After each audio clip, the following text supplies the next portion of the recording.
So we've kind of laid the groundwork for Mesopotamian kingdoms and all these groups vying for control over sort of land and territory of Mesopotamia itself. But what I think is just as important to history of this time, to the ancient world, is all the trade networks that were connecting these ancient civilizations, early complex forms of society. This is really, again, sort of the transition, I think, from sort of the Neolithic permanent settlements to civilization, is the fact that these groups were producing things, creating things, and connecting with other civilizations and complex societies in the ancient world. And Mesopotamia, as you can see here, is sort of in the center of these trade networks. Here is Egypt, which we'll talk about a little bit later. Here's Anatolia, which we just talked about, the Hittites.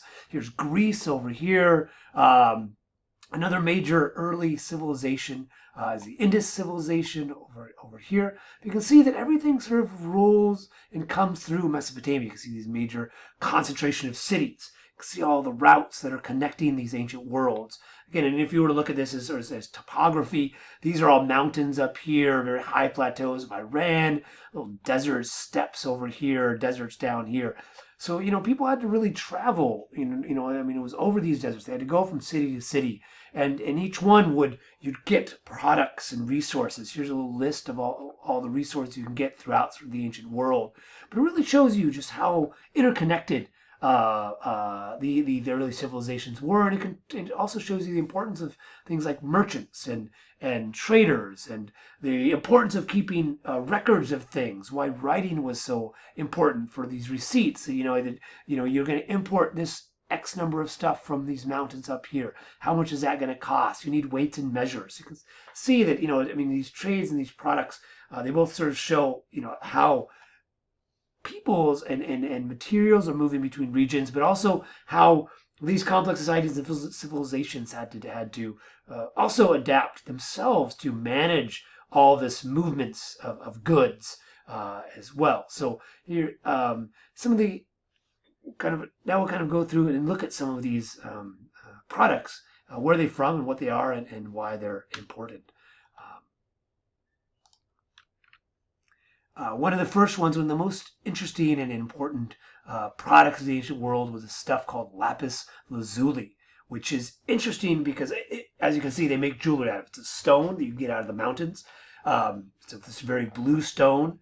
And the interesting thing and why it is important for the ancient world is because back in the day, it only came from this area of Afghanistan up in these mountains. So anytime you find lapis lazuli in the ancient world, you know that some miners in Afghanistan have brought it to the markets of this area, and then traders have moved it all throughout in the Indus Valley, overland into Mesopotamia. And as you can see, people made a lot of jewelry from it. And in fact, it comes up in things like the Epic of Gilgamesh. You see lapis being used. So it's a really interesting product of the ancient world, because it's very prized. It was very unique. And anywhere it's used, it signifies the transmission of products in the ancient world, and you can find it all the way in Mesopotamia, Anatolia, Indus, all the way in Egypt. So this stuff was moving quite a bit. Another major product that was moved around the ancient world, particularly in Mesopotamia, was wood.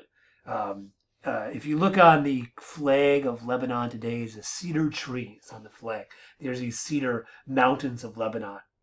So these were cedar groves grew all along these sort of Mediterranean coasts. Still plenty there around today. But cedar is really important for a couple things. Is it grows very straight, so you can make, and it grows very big, so you can make a lot of beams out of it. But another important part about cedar is it's a natural repellent for bugs. Termites don't like it very much. A lot of other bugs don't like it. It's got some sap in it. That's why that's why today they make a lot of cedar shakes for houses or roofs, or cedar. You'll find cedar in a lot of fence posts because they last for a long time. But here, you take cedar and they would use these things for house construction, palaces, all sorts of. They use them to make boats, other forms of transportation. So all these major cities were needed these resources because one important part about Mesopotamia is they had a lot of food. as we know, I mean, these two rivers and irrigation, you could grow a lot of food, you could support a lot of populations, but the deserts don't really have a lot of stuff, right? There wasn't a lot of resources. So you had to import a lot of this stuff into Mesopotamia. So they're very reliant on these larger trade networks.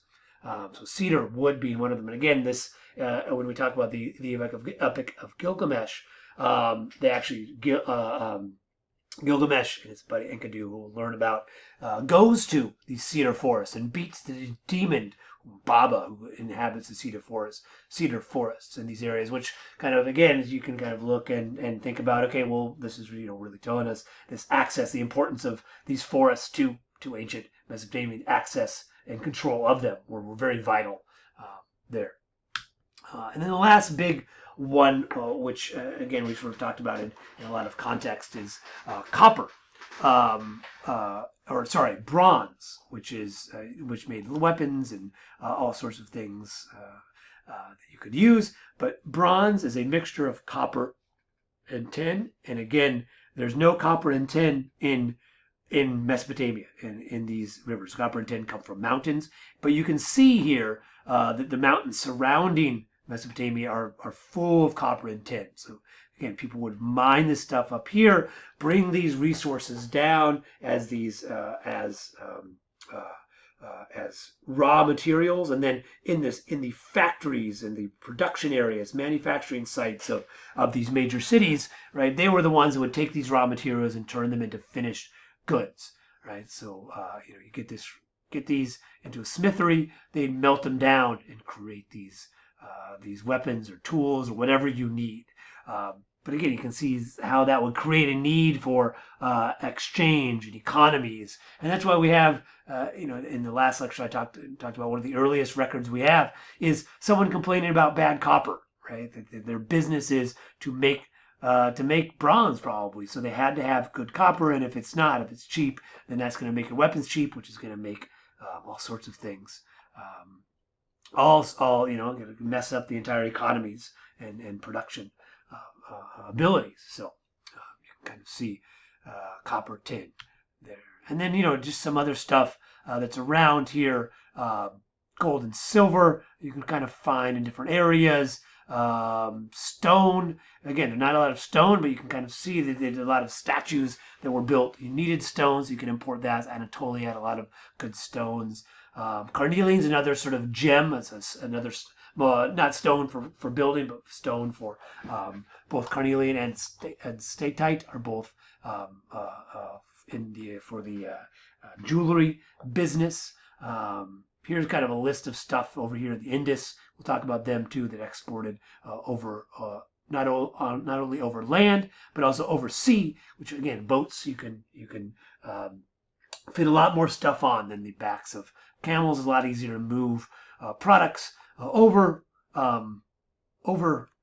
water than it is over land. This is why the Phoenicians will be so important in the Mediterranean Sea. They're the ones that controlled a lot of the trade in this area, and they were around this. They're from this part of the Mediterranean, so they were controlled. They also had access to wood, so they built a lot of shipbuilding, which allowed them to control the trade here and move trade over sea trade between Egypt and ultimately Mesopotamia as well. So you can see the trade networks of Mesopotamia, how this connects these early civilizations together.